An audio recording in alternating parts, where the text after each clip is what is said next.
Morning students. Today we will discuss biology class 11th chapter 10 cell cycle and cell division. ਇਸ ਦੇ under ਅਸੀਂ topic discuss ਕਰਾਂਗੇ cell cycle, mitosis and significance of mitosis. Life ਦਾ ਆਰੰਭ ਇੱਕ cell ਤੋਂ ਹੋਇਆ ਹੈ। ਇਹ ਸੈੱਲ ਗਰੋ ਕਰਦੇ ਹਨ ਅਤੇ ਫਿਰ ਡਿਵਾਈਡ ਕਰਦੇ ਹਨ। ਡਿਵਾਈਡਡ ਸੈੱਲ ਫਿਰ ਗਰੋ ਕਰਦੇ ਹਨ ਅਤੇ ਫਿਰ ਡਿਵਾਈਡ ਕਰਦੇ ਹਨ। ਇਸ ਤਰ੍ਹਾਂ ਬਾਰ-ਬਾਰ ਗਰੋਥ ਐਂਡ ਡਿਵੀਜ਼ਨ ਕਰਦੇ ਹੋਏ ਸੈੱਲਸ ਆਪਣੇ ਆਪ ਨੂੰ ਸੈੱਲ ਸਾਈਕਲ ਵਿੱਚ ਕੰਟੀਨਿਊ ਕਰ ਲੈਂਦੇ ਹਨ। ਇਸ ਤਰ੍ਹਾਂ ਕਈ ਸਾਈਕਲਸ ਤੋਂ ਬਾਅਦ ਸਜੀਵ ਪੈਦਾ ਹੁੰਦੇ ਹਨ। ਸੈੱਲ ਡਿਵੀਜ਼ਨ ਸਾਰੇ ਜੀਵਾਂ ਲਈ ਇੰਪੋਰਟੈਂਟ ਪ੍ਰੋਸੈਸ ਹੈ। ਸੈੱਲ ਡਿਵੀਜ਼ਨ ਦੌਰਾਨ DNA ਰੈਪਲੀਕੇਸ਼ਨ, ਸੈੱਲ ਗਰੋਥ ਇਸ ਤਰ੍ਹਾਂ ਯੋਜਨਾਬੱਧ ਢੰਗ ਨਾਲ ਹੁੰਦੀ ਹੈ ਕਿ ਸੰਤਾਨ ਸੈੱਲ ਵਿੱਚ ਜੈਨੇਟਿਕ ਮਟੀਰੀਅਲ ਦੀ ਡਿਵੀਜ਼ਨ ਬਿਲਕੁਲ ਸਹੀ ਹੁੰਦੀ ਹੈ। ਅਜਿਹਾ ਸੀਕੁਐਂਸ ਆਫ ਇਵੈਂਟਸ ਜਿਸ ਵਿੱਚ ਜੀਨੋਮ ਦਾ ਦੁੱਗਣਾ ਹੋਣਾ, ਸੈੱਲ ਦੇ ਕਨਸਟੀਟੂਐਂਟਸ ਦਾ ਸਿੰਥੇਸਾਈਜ਼ ਹੋਣਾ ਅਤੇ ਉਸ ਤੋਂ ਬਾਅਦ ਡਿਵਾਈਡ ਹੋ ਕੇ ਨਵੇਂ ਡਾਟਰ ਸੈੱਲ ਦਾ ਪੈਦਾ ਹੋਣਾ ਇੱਕ ਸੈੱਲ ਸਾਈਕਲ ਹੈ। ਇਹ ਜੈਨੇਟਿਕਲੀ ਕੰਟਰੋਲਡ ਪ੍ਰੋਸੈਸ ਹੈ। ਸੈੱਲ ਸਾਈਕਲ ਦਾ ਸਮਾਂ ਵੱਖ-ਵੱਖ ਆਰਗੈਨਿਜ਼ਮਸ ਦੇ ਵਿੱਚ ਇੱਕ ਸੈੱਲ ਤੋਂ ਦੂਜੇ ਸੈੱਲ ਵਿੱਚ ਸਟਰਕਚਰ ਦੇ ਆਧਾਰ ਤੇ ਵੱਖਰਾ-ਵੱਖਰਾ ਹੁੰਦਾ ਹੈ। ਮਨੁੱਖ ਦੇ ਸੈੱਲ ਸਾਈਕਲ ਨੂੰ ਪੂਰਾ ਹੋਣ ਲਈ 24 ਘੰਟੇ ਦਾ ਸਮਾਂ ਲੱਗਦਾ ਹੈ, ਜਦੋਂ ਕਿ ਯੀਸਟ ਸੈੱਲ ਦੇ ਲਈ ਇਹ ਸਮਾਂ ਸਿਰਫ 90 ਮਿੰਟ ਦਾ ਹੁੰਦਾ ਹੈ। ਮਨੁੱਖ ਦੇ ਸੈੱਲ ਦੇ ਔਸਤਨ 24 ਘੰਟੇ ਦੇ ਸੈੱਲ ਸਾਈਕਲ ਦੇ ਸਮੇਂ ਵਿੱਚੋਂ ਇੰਟਰਫੇਜ਼ ਲਈ 23 ਘੰਟੇ ਅਤੇ ਡਿਵੀਜ਼ਨ ਲਈ ਸਿਰਫ ਤੇ ਸਿਰਫ 1 ਘੰਟਾ ਲੱਗਦਾ ਹੈ। ਭਾਵ ਇੰਟਰਫੇਸ ਵਿੱਚ ਸੈੱਲ ਦੇ ਡਿਵੀਜ਼ਨ ਹੋਣ ਦੀ ਤਿਆਰੀ ਬੜੀ ਲੰਬੀ ਹੁੰਦੀ ਹੈ। ਇੰਟਰਫੇਸ ਦੌਰਾਨ ਸੈੱਲ ਨੂੰ ਬਾਹਰੋਂ ਦੇਖਣ ਨੂੰ ਬਿਲਕੁਲ ਰੈਸਟਿੰਗ ਪੋਜੀਸ਼ਨ ਤੇ ਲੱਗਦਾ ਹੈ, ਪਰ ਇਸ ਸਮੇਂ ਸੈੱਲ ਦੇ ਵਿਚਕਾਰ ਸੈੱਲ ਦੇ ਨਿਊਕਲੀਅਸ ਵਿੱਚ ਲਗਾਤਾਰ ਚੇਂਜਸ ਹੁੰਦੀਆਂ ਰਹਿੰਦੀਆਂ ਹਨ। ਇੰਟਰਫੇਸ ਦੀਆਂ 3 phases G1 phase, S phase and G2 phases ਹਨ। ਇਹਨਾਂ ਦੇ ਇੰਟਰਫੇਸ ਵਿੱਚੋਂ ਸਭ ਤੋਂ ਲੰਬੀ ਫੇਜ਼ G1 ਫੇਜ਼ ਹੈ। G1 ਫੇਜ਼ ਨੂੰ ਪੋਸਟ ਮਾਈਟੋਟਿਕ ਫੇਜ਼ ਜਾਂ ਪ੍ਰੀ ਸਿੰਥੈਟਿਕ ਫੇਜ਼ ਵੀ ਕਿਹਾ ਜਾਂਦਾ ਹੈ। G1 ਸਟੇਜ ਨੂੰ ਸਮਝਣ ਤੋਂ ਪਹਿਲਾਂ ਅਸੀਂ S ਸਟੇਜ ਬਾਰੇ ਸਮਝਦੇ ਹਾਂ।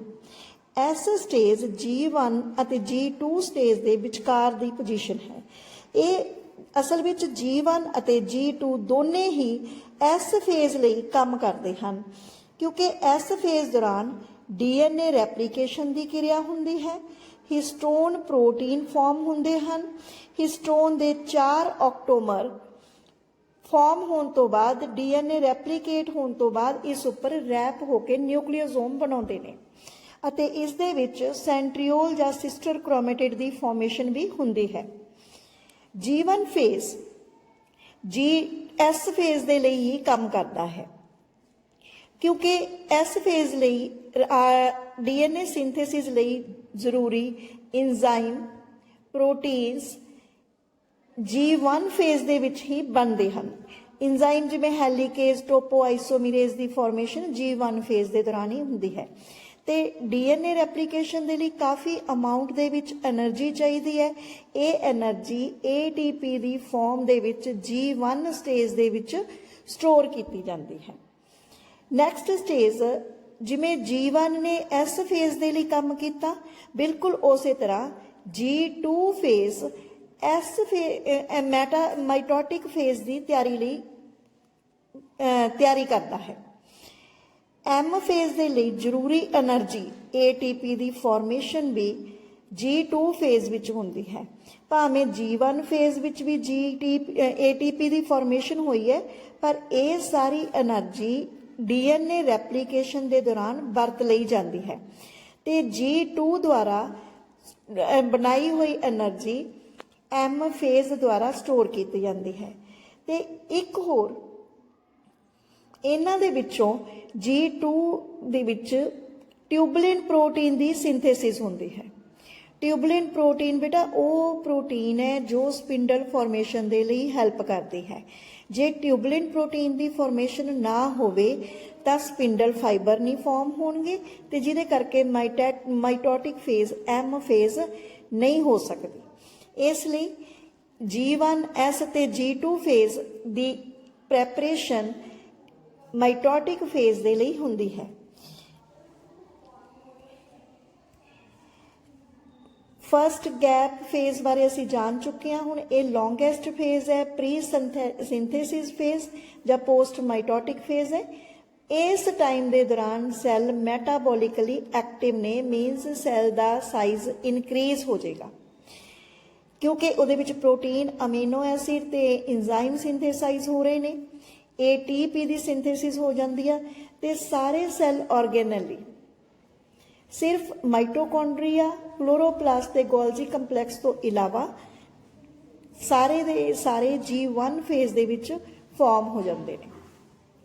नैक्सट इस फेज के दौरान DNA रैप्लीकेशन हुंदी है जो कि न्यूक्लियस विच होने वाली क्रिया है।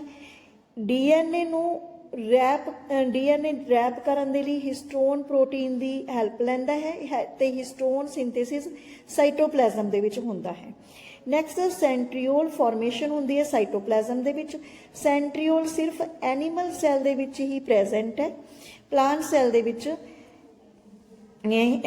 सेंट्रियोल प्रेजेंट नहीं है। गैप 2 फेज के दौरान जिन्हों G2 फेज भी कहने आ, इसनों पोस्ट माइटोटिक फेज कहा जाता और प्री सिंथेटिक फेज भी कहा जाता। इस दे विच ट्यूबलिन प्रोटीन की सिंथेसिस हुंदी है जो कि स्पिंडल फॉर्मेशन लई हैल्प करती है। सैल ऑर्गेनैली, माइटोकॉन्ड्रिया, क्लोरोप्लास्ट जो G1 फेज के दौरान रैप्लीकेट नहीं हुए सी, वो भी इस स्टेज ते G2 फेज दे विच इन्हां दी भी रैप्लीकेशन हो जाती है ते एनर्जी ATP की फॉर्म दे विच फिर तो बन जाती है। इन्हां तीनों स्टेजिस बारे असी पढ़ चुके हैं, G1 phase, S phase and G2 phase. इन्हां तो इलावा सैल G0 फेज दे विच भी चला जा सकता है। असल दे विच की है, सीक्वेंस है इंटरफेज दा। G1 फेज तो S फेज दे विच जांदे ने, S फेज तो G2 फेज दे विच जांदे ने, जिहदी तैयारी हुंदी है माइटोटिक फेज लई। पर कई बार कोई सैल G1 फेज दे विच ना जाके, ये सैल साइकिल का पार्ट ना बन के एक रैसटिंग पोजीशन दे विच चले जाते हैं। इस रैसटिंग की पोजीशन नूं असीं क्वेश्चनड स्टेज और G0 फेज कहते हैं। इस स्टेज के दौरान सैल्स मैटाबोलिकली बिल्कुल एक्टिव रहते हैं। इहदे चों एग्जाम्पल है नर्व सैल की। नर्व सैल इंटरफेज दियां सारियां स्टेजिस पूरियां करन तो बाद, माइटोटिक फेज दियां स्टेजिस पूरियां करन तो बाद G1 स्टेज ते जांदे ने, ग्रो करते हैं। अपनी पूरी ग्रोथ करन तो बाद S फेज दे विच नहीं जांदे, बल्कि यह अपना एक स्पैशल फंक्शन लै लैंदे ने ते ये फंक्शन लैके डिफरेंशिएट हो जाते हैं ते G0 स्टेज दे विच सरवाइव करते हैं। G0 फेज दे विच सैल मैटाबोलिकली एक्टिव ने, सिर्फ वो डिवीजन नहीं कर रहे ते नर्व सैल इस तरह मैसेज ट्रांसफर करन दा काम करना शुरू कर देंदे ने। इस तरह की एक प्लांट सैल दे विच एग्जाम्पल है पैरेनकाइमेटस सैल्स। पैरेनकाइमेटस सैल भी डिवीजन का काम, जो सैल ग्रो हो गया, डिवाइड हो गया, इन्हों ने भी पूरी इंटरफेज दियां स्टेजिस क्लीयर कीतियां। फिर मैटोटिक फेजिस दियां स्टेजिस क्लीयर करन तो बाद ये G1 फेज दे विच जाके ग्रो करते हैं। फिर G0 स्टेज दे विच जाके रैसटिंग पोजीशन लैंदे ने ते कोई पर्टिकुलर फंक्शन परफॉर्म करना शुरू कर देंगे ने। जिमें पैरेनकाइमेटस सैल्स फूड स्टोरेज करन दा काम करते हैं। फूड स्टोरेज करते करते ये सैल दुबारा तो फिर G1 फेज दे विच एंटर करन ते सैकेंडरी ग्रोथ शो करते हैं। फिर ये रीडिफरेंशिएट हो जाते हैं, फिर अपनी पैरेनकाइमेटस सैल का काम पहली वाली स्टेज से ही करन लग जाते हैं, क्योंकि ये सैल कोई पर्टिकुलर काम करन दे लई सैल साइकिल नूं छड्ड के रैसटिंग स्टेज का पार्ट बनते हैं ते उत्थे कोई पर्टिकुलर फंक्शन परफॉर्म करते हैं। नैक्सट ਅਸੀਂ ਹੁਣ ਤੱਕ G1 phase, S phase, G2 phase ਤੇ ਰੈਸਟਿੰਗ ਸਟੇਜ ਬਾਰੇ ਜਾਣ ਚੁੱਕੇ ਹਾਂ। ਮਤਲਬ ਇੰਟਰਫੇਜ਼ ਦੀ ਜਿਸ ਦੇ ਲਈ 23 ਘੰਟੇ ਲੱਗਦੇ ਨੇ, ਇੰਨੀ ਲੰਬੀ ਪ੍ਰੈਪਰੇਸ਼ਨ ਹੁੰਦੇ ਹੋਏ ਇਸ ਦੇ ਵਿੱਚ ਕੁਝ ਚੈੱਕ ਪੁਆਇੰਟਸ ਆਉਂਦੇ ਨੇ। ਚੈੱਕ ਪੁਆਇੰਟਸ ਮਤਲਬ ਉਹ ਵਾਲਾ ਇੰਟਰਨਲ ਸਿਸਟਮ ਹੈ ਜੋ ਕਿ ਕੰਟਰੋਲ ਕਰਦਾ ਹੈ ਪੂਰੇ ਸੈੱਲ ਸਾਈਕਲ ਨੂੰ ਸਹੀ ਢੰਗ ਦੇ ਲਈ ਚਲਾਉਣ ਦੇ ਲਈ ਕੰਟਰੋਲ ਕਰਦਾ ਹੈ। Checkpoint at each step of cell cycle is monitored by an internal control that is called checkpoint. ਇਹ checkpoint G1 phase ਦੇ ਉੱਪਰ ਵੀ ਹੈ। ਜੋ checkpoint G1 phase ਦੇ ਵਿੱਚ ਹੈ ਉਹਦਾ ਮੇਨ ਕੰਮ ਹੈ, G1 phase ਦਾ ਮੁੱਖ ਕੰਮ S phase ਦੇ ਦੌਰਾਨ ਹੋਣ ਵਾਲੀ DNA ਰੈਪਲੀਕੇਸ਼ਨ ਬਣਾਉਣ ਲਈ ਮਟੀਰੀਅਲ ਪ੍ਰੋਵਾਈਡ ਕਰਨਾ। ਤੇ G1 ਚੈੱਕ ਪੁਆਇੰਟ ਦਾ ਕੰਮ ਇਹ ਗਾਰਡ ਕਰਦਾ ਕਿ ਕੀ ਸੈੱਲ ਨੇ ਆਪਣਾ ਸਾਈਜ਼ ਇਨਕਰੀਜ਼ ਕੀਤਾ, ਪ੍ਰੋਟੀਨਸ ਬਣ ਚੁੱਕੀਆਂ ਨੇ, ਉਹਦੇ 'ਚ ਵੱਖ-ਵੱਖ ਗਰੋਥ ਫੈਕਟਰਸ ਫਾਰਮ ਹੋ ਚੁੱਕੇ ਨੇ। DNA ਜੋ ਅੱਗੇ ਰੈਪਲੀਕੇਟ ਕਰੇਗਾ ਕਿ ਉਸ DNA ਨੂੰ ਕੋਈ ਡੈਮੇਜ ਤਾਂ ਨਹੀਂ ਹੋਇਆ ਹੋਇਆ, ਇਹ ਸਾਰਾ ਕੁਝ ਚੈੱਕ ਕਰਨ ਲਈ G1 ਚੈੱਕ ਪੁਆਇੰਟ ਹੈ। ਸੈਕਿੰਡ, S ਫੇਜ਼ ਦੇ ਵਿੱਚ ਕੋਈ ਵੀ ਚੈੱਕ ਪੁਆਇੰਟ ਨਹੀਂ ਹੈ ਕਿਉਂਕਿ ਇੱਥੇ DNA ਰੈਪਲੀਕੇਸ਼ਨ ਦੀ ਪ੍ਰੋਸੈਸ ਹੋਣੀ ਆ ਤੇ G1 ਤੇ G2 ਫੇਜ਼ ਦੋਨਾਂ ਨੇ S ਫੇਜ਼ ਦੇ ਲਈ ਕੰਮ ਕਰਨਾ। ਇਸ ਕਰਕੇ S ਫੇਜ਼ ਦਾ ਆਪਣਾ ਕੋਈ ਚੈੱਕ ਪੁਆਇੰਟ ਨਹੀਂ ਹੈ। ਨੈਕਸਟ ਚੈੱਕ ਪੁਆਇੰਟ ਹੈ G2 ਚੈੱਕ ਪੁਆਇੰਟ ਜੋ G2 ਫੇਜ਼ ਦੇ ਵਿੱਚ ਹੈ। ਇਸ ਨੇ ਕੰਮ ਕਰਨਾ ਜੋ S ਫੇਜ਼ ਦੇ ਦੌਰਾਨ DNA ਰੈਪਲੀਕੇਸ਼ਨ ਹੋ ਚੁੱਕੀ ਆ ਕਿ ਰੈਪਲੀਕੇਸ਼ਨ ਕਰਦੇ ਹੋਏ ਕਰਨ ਤੋਂ ਬਾਅਦ DNA ਨੂੰ ਕਿਸੇ ਕਿਸਮ ਦੀ ਕੋਈ ਇੰਜਰੀ ਹੋਈ ਆ, ਉਹਨੂੰ ਰਿਪੇਅਰ ਦੀ ਜ਼ਰੂਰਤ ਹੈ ਤਾਂ ਉਹ G2 ਫੇਜ਼ ਦੇ ਵਿੱਚ ਕੀਤੀ ਜਾਂਦੀ ਹੈ। ਇਸ ਤੋਂ ਇਲਾਵਾ ਇਹ ਚੈੱਕ ਕਰਦਾ ਕਿ ਕੀ ATP ਫਾਰਮ ਹੋ ਗਏ ਪ੍ਰੋਪਰ ਜੋ ਮਾਈਟੋਟਿਕ ਫੇਜ਼ ਨੂੰ ਚਾਹੀਦੇ ਨੇ। ਇਸ ਤਰ੍ਹਾਂ ਦੀਆਂ ਜੋ ਚੈਕਿੰਗ ਹੈ ਉਹ G2 ਫੇਜ਼ ਤੇ ਹੁੰਦਾ। Next third M check point ਜੋ M ਫੇਜ਼ ਦੇ ਵਿੱਚ ਹੈ, ਇਹ ਪ੍ਰੋ ਫੇਜ਼ ਤੇ ਐਨਾ ਫੇਜ਼ ਦੀ ਵਿਚਾਲੇ ਵਾਲੀ ਪੋਜੀਸ਼ਨ ਦੇ ਵਿੱਚ ਹੁੰਦਾ। ਪ੍ਰੋ ਫੇਜ਼ ਤੇ ਮੈਟਾ ਫੇਜ਼ ਦੀ ਪੋਜੀਸ਼ਨ ਦੇ ਵਿੱਚ ਪ੍ਰੈਜ਼ੈਂਟ ਹੁੰਦਾ ਜੋ ਕੰਟਰੋਲ ਕਰਦਾ ਸਪਿੰਡਲ ਫਾਈਬਰ ਦੀ ਫਾਰਮੇਸ਼ਨ, ਕਿਉਂਕਿ ਜੇ ਸਪਿੰਡਲ ਅਪਰੇਟਸ ਦੀ ਫਾਰਮੇਸ਼ਨ ਹੋਈ ਹੈ ਤਾਂ ਹੀ ਅਗਲੀ ਪ੍ਰੋਸੈਸ ਪ੍ਰੋਸੀਡ ਹੋਏਗੀ। ਇਸ ਤਰ੍ਹਾਂ ਇਹ ਚੈੱਕ ਪੁਆਇੰਟਸ ਇੱਕ ਤਰ੍ਹਾਂ ਨਾਲ ਗਾਰਡ ਸਿਸਟਮ ਨੇ। ਜਿਵੇਂ ਕੋਈ ਵੀ ਸਿਸਟਮ ਚਲਾਉਣ ਲਈ ਇੱਕ ਲੀਡਿੰਗ ਹੁੰਦਾ ਤੇ ਇੱਕ ਸਿਕਿਉਰ ਕਰਨ ਲਈ ਸਿਕਿਉਰਿਟੀ ਗਾਰਡ ਨੇ, ਤਾਂ ਇਸ ਤਰ੍ਹਾਂ ਇਹ ਚੈੱਕ ਪੁਆਇੰਟਸ ਸੈੱਲ ਸਾਈਕਲ ਦੇ ਗਾਰਡਸ ਨੇ। ਨੈਕਸਟ ਫੇਜ਼, ਇਸ ਫੇਜ਼ ਤੱਕ ਇੰਟਰਫੇਜ਼ ਦੀਆਂ ਪੂਰਾ 23 ਘੰਟੇ ਦਾ ਸਾਈਕਲ ਪੂਰਾ ਹੋ ਚੁੱਕਿਆ।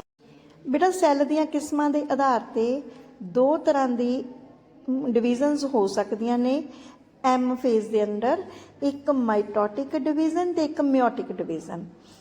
ਮਾਈਟੋਟਿਕ ਡਿਵੀਜ਼ਨ ਦੇ ਵਿੱਚ ਜਦੋਂ ਕੋਈ ਪੈਰੈਂਟ ਸੈੱਲ ਦੋ ਇਕੁਅਲ ਡਾਟਰ ਸੈੱਲ ਦੇ ਵਿੱਚ ਡਿਵਾਈਡ ਹੁੰਦਾ ਤੇ ਉਹਨਾਂ ਦਾ ਕ੍ਰੋਮੋਸੋਮ ਨੰਬਰ ਐਗਜ਼ੈਕਟਲੀ ਸੇਮ ਰਹਿੰਦਾ ਤੇ ਇਸ ਨੂੰ ਮਾਈਟੋਟਿਕ ਡਿਵੀਜ਼ਨ ਕਿਹਾ ਜਾਂਦਾ। ਮਿਓਸਿਸ ਦੇ ਵਿੱਚ ਕ੍ਰੋਮੋਸੋਮ ਨੰਬਰ ਹਾਫ ਰਹਿ ਜਾਂਦਾ। ਅਸੀਂ ਮਾਈਟੋਸਿਸ ਬਾਰੇ ਪਹਿਲਾਂ ਡਿਟੇਲ 'ਚ ਪੜਾਂਗੇ। ਮਾਈਟੋਸਿਸ ਐਕਚੁਅਲ ਦੋ ਸ਼ਬਦਾਂ ਤੋਂ ਬਣਿਆਗਾ, ਮਾਈਟੋਸ ਐਂਡ ਓਸਿਸ। ਮਾਈਟੋਸ ਦਾ ਮਤਲਬ ਹੈ ਥ੍ਰੈਡ ਤੇ Oasis means process, the process of formation of threads, it is called mitosis. ਇਹੋ ਜਿਹੀ division ਹੈ, division of cell of the body that result in two cells each with the same number of chromosome as the parent cell, so it is called equational division. ਤੁਹਾਨੂੰ ਪਤਾ ਵੀ ਸਾਡੀ body ਦੇ ਵਿੱਚ ਦੋ ਤਰ੍ਹਾਂ ਦੇ ਸੈੱਲ ਨੇ, ਸੋਮੈਟਿਕ ਸੈੱਲ ਤੇ ਜਰਮ ਸੈੱਲ। ਜਰਮ ਸੈਲਸ ਨੇ ਜਿਹੜੇ ਗੈਮੀਟ ਫਾਰਮ ਕਰਦੇ ਨੇ ਜਿਨ੍ਹਾਂ ਦੇ ਕਰਕੇ ਸੈਕਸ਼ੂਅਲ ਕਰੈਕਟਰ ਡਿਵੈਲਪ ਹੁੰਦੇ ਨੇ, ਤੇ ਸੋਮੈਟਿਕ ਸੈਲਸ ਜਿਹੜੇ ਸਾਡੀ ਬੋਡੀ ਫਾਰਮ ਕਰਦੇ ਨੇ। ਤੇ ਇਹਨਾਂ ਸੋਮੈਟਿਕ ਸੈਲਸ ਚਾਹੇ ਇਹ ਹੈਪਲੋਇਡ ਹੋਣ ਭਾਵੇਂ ਇਹ ਡਿਪਲੋਇਡ ਹੋਣ, ਇਹਨਾਂ ਸਾਰਿਆਂ ਦੇ ਵਿੱਚ ਮਾਈਟੋਸਿਸ ਹੁੰਦੀ ਆ। ਇੱਕ ਸੈੱਲ ਦੇ ਦੋ ਭਾਗ ਹੁੰਦੇ ਨੇ, ਇੱਕ ਅੰਦਰ ਵਾਲਾ ਭਾਗ ਜਿਹਨੂੰ ਅਸੀਂ ਕੇਂਦਰਕ ਕਹਿੰਦੇ ਆ, ਨਿਊਕਲੀਅਸ ਕਹਿੰਦੇ ਆ, ਤੇ ਇੱਕ ਬਾਹਰ ਵਾਲਾ ਪਾਰਟ ਜਿਹਦੇ ਵਿੱਚ ਸਾਈਟੋਪਲਾਜ਼ਮ ਹੈ, ਉਹਨੂੰ ਅਸੀਂ ਬਾਹਰ ਵਾਲਾ ਭਾਗ ਸਾਈਟੋਪਲਾਜ਼ਮ ਵਾਲਾ। ਸੈੱਲ ਦੇ ਵਿੱਚ ਇੰਟਰਫੇਸ ਦੇ ਦੌਰਾਨ ਸਾਨੂੰ ਪਤਾ ਲੱਗ ਚੁੱਕਿਆ ਸੈੱਲ ਦਾ ਸਾਈਜ਼ ਵੱਡਾ ਹੋ ਚੁੱਕਿਆ, ਉਹਦੇ ਕੇਂਦਰਕ ਦੇ ਵਿੱਚ DNA ਰੈਪਲੀਕੇਸ਼ਨ ਹੋ ਚੁੱਕੀ ਹੈ, ਸਿਸਟਰ ਕ੍ਰੋਮੈਟਿਡ ਫਾਰਮ ਹੋ ਚੁੱਕੇ ਨੇ, ਤੇ ਬਹੁਤ ਸਾਰੀਆਂ proteins, enzymes, amino acids, ATP form ਦੇ ਵਿੱਚ એનર્ਜੀ ਸਟੋਰਡ ਹੈ। ਇਹ ਸਾਰੀਆਂ ਐਕਟੀਵਿਟੀਜ਼ ਇੰਟਰਫੇਸ ਦੇ ਐਂਡ ਤੱਕ ਹੋ ਚੁੱਕੀਆਂ ਨੇ। ਹੁਣ ਡਿਵੀਜ਼ਨ ਹੋਣੀ ਆ ਇਹਨਾਂ ਦੋਨੋਂ ਪਾਰਟ ਦੇ ਵਿੱਚ। ਜਿਹੜਾ ਮਾਈਟੋਸਿਸ ਹੈ ਇਸ ਦੇ ਵਿੱਚ ਡਿਵੀਜ਼ਨ ਹੋਏਗੀ ਅੰਦਰ ਤੋਂ ਬਾਹਰ ਵੱਲ, ਮਤਲਬ ਪਹਿਲਾਂ ਅੰਦਰ ਵਾਲਾ ਭਾਗ ਕਿਹੜਾ ਹੈ, ਨਿਊਕਲੀਅਸ ਹੈ, ਤੇ ਨਿਊਕਲੀਅਸ ਦੀ ਡਿਵੀਜ਼ਨ ਹੋਏਗੀ that is named as karyokinesis, the process of division of karyon. Karyon means nucleus. And secondly, cytokinesis, it is a part of division of cytoplasm. The division of cytoplasm is a cytokinesis. ਪਹਿਲਾਂ ਅਸੀਂ ਕਰਾਂਗੇ ਕੈਰੀਓਕਾਈਨੈਂਸਿਸ, ਜਿਹਦੇ ਵਿੱਚ ਅੰਦਰ ਵਾਲੇ part ਦੀ nucleus ਦੀ division ਹੁੰਦੀ ਆ। ਇਹਦੇ ਵਿੱਚ 3 ਜਿਹੜੀਆਂ ਇਸੇ ਤਰ੍ਹਾਂ 4 ਸਟੇਜਸ ਨੇ। ਇਹਨਾਂ ਨੂੰ ਯਾਦ ਰੱਖਣ ਲਈ ਤੁਸੀਂ ਮੈਟ ਯਾਦ ਕਰ ਸਕਦੇ ਹੋ, ਪ੍ਰੋਫੇਜ਼, ਮੈਟਾਫੇਜ਼, ਐਨਾਫੇਜ਼ ਐਂਡ ਟੇਲੋਫੇਜ਼। ਪਹਿਲਾਂ ਅਸੀਂ ਡਿਸਕਸ ਕਰਾਂਗੇ ਪ੍ਰੋਫੇਜ਼।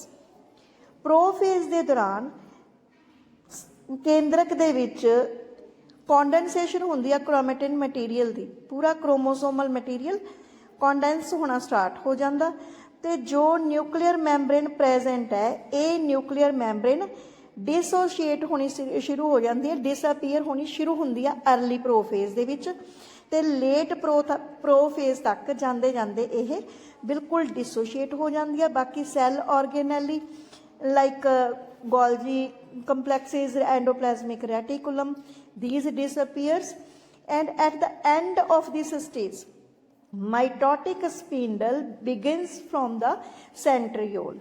Centriole is present only in the plant cell and it is absent in animal cell, and in case of plant cell it is called amphiestral because ester formation is at the both ends of this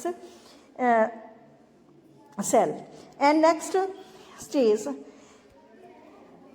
in the metaphase stage, chromosome ਜਿਹੜੇ synthesise ਹੋ ਚੁੱਕੇ ਨੇ M phase ਦੇ ਦੌਰਾਨ, ਉਹਨਾਂ ਦੀ replication ਹੋ ਕੇ ਕ੍ਰੋਮੇਟਿਡ ਬਣ ਚੁੱਕੇ ਨੇ, ਤੇ ਇਹ ਸੈਂਟਰ ਦੇ ਵਿੱਚ ਇੱਕ ਪੁਆਇੰਟ ਸੈਂਟਰੋਮੀਅਰ ਦੇ ਨਾਲ ਅਟੈਚਡ ਹੁੰਦੇ ਨੇ।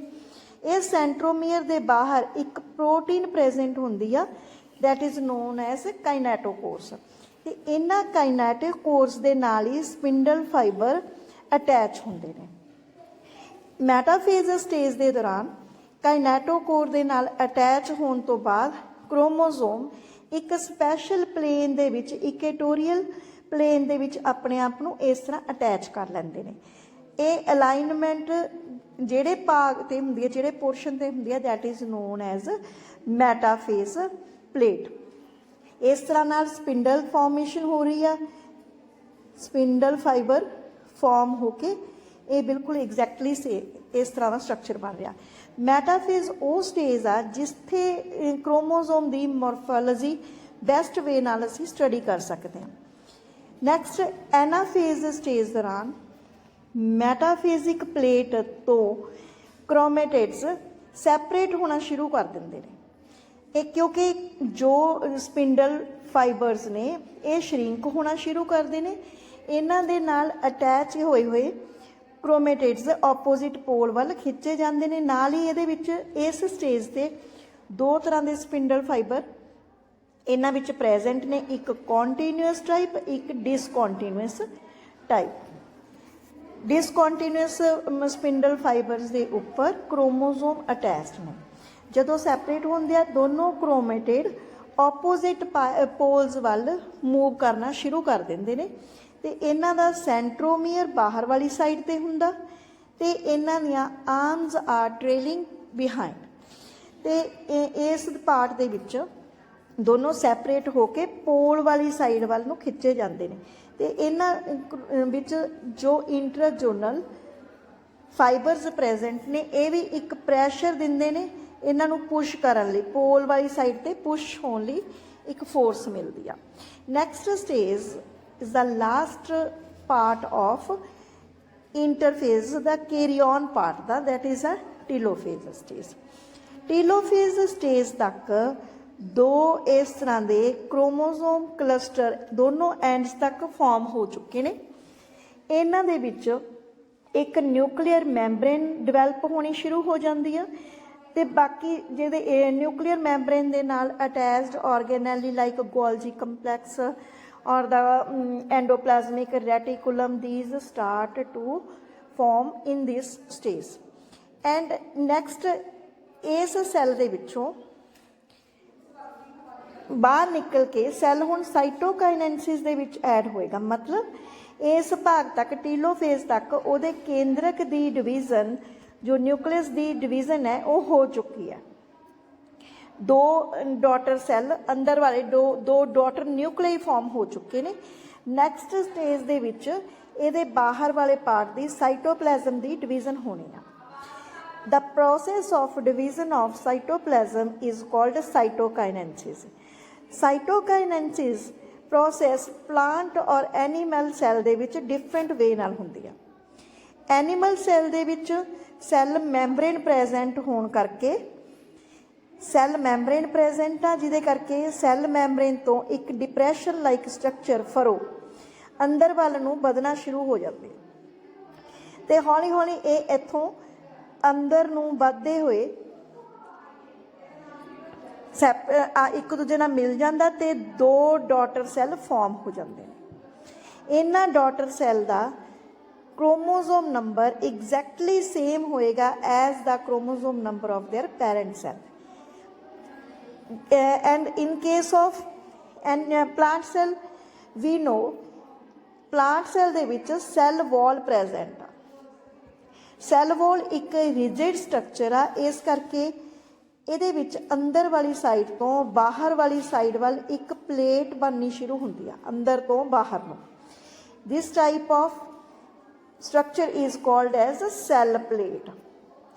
ਪਲਾਂਟ ਸੈੱਲ ਦੇ ਵਿੱਚ ਜੋ ਸਾਈਟੋਕਾਈਨੈਂਸਿਸ ਹੋਣੀ ਆ ਇਹ ਸੈੱਲ ਪਲੇਟ ਦੀ ਹੈਲਪ ਦੇ ਨਾਲ ਹੁੰਦੀ ਆ ਤੇ ਇੱਕ ਸੈੱਲ ਦੋ ਡਾਟਰ ਸੈੱਲਸ ਦੇ ਵਿੱਚ ਵਿਭਾਜਿਤ ਹੋ ਜਾਂਦਾ। ਇਸ ਤਰ੍ਹਾਂ ਦੀ ਡਿਵੀਜ਼ਨ ਐਨੀਮਲ ਦੇ ਵਿੱਚ ਜਿਸ ਤਰ੍ਹਾਂ ਡਿਵੀਜ਼ਨ ਹੋਈ ਐਨੀਮਲ ਸੈੱਲਸ ਦੀ ਡਿਵੀਜ਼ਨ, ਜਿਹੜੀ ਡਿਵੀਜ਼ਨ ਬਾਹਰ ਤੋਂ ਅੰਦਰ ਵੱਲ ਨੂੰ ਹੁੰਦੀ ਆ, ਬਾਹਰ ਤੋਂ ਅੰਦਰ ਵੱਲ ਨੂੰ ਹੁੰਦੀ ਆ, it is known as centripetal force, centripetal growth। ਇਹਦੇ ਵਿੱਚ ਜੋ ਅੰਦਰ ਤੋਂ ਬਾਹਰ ਜੋ ਬਾਹਰ ਤੋਂ ਅੰਦਰ ਤੋਂ ਬਾਹਰ ਵੱਲ ਨੂੰ ਡਿਵੀਜ਼ਨ ਹੋ ਰਹੀ ਆ, ਅੰਦਰ ਤੋਂ ਬਾਹਰ ਵੱਲ ਨੂੰ ਹੋ ਰਹੀ ਆ, it is known as centrifugal, centrifugal growth। Next, difference between both. Animal cell has a centriole and esters are present. It is called amphiestral in nature, and in plant cell centriole and ester are absent. It is known as anestral.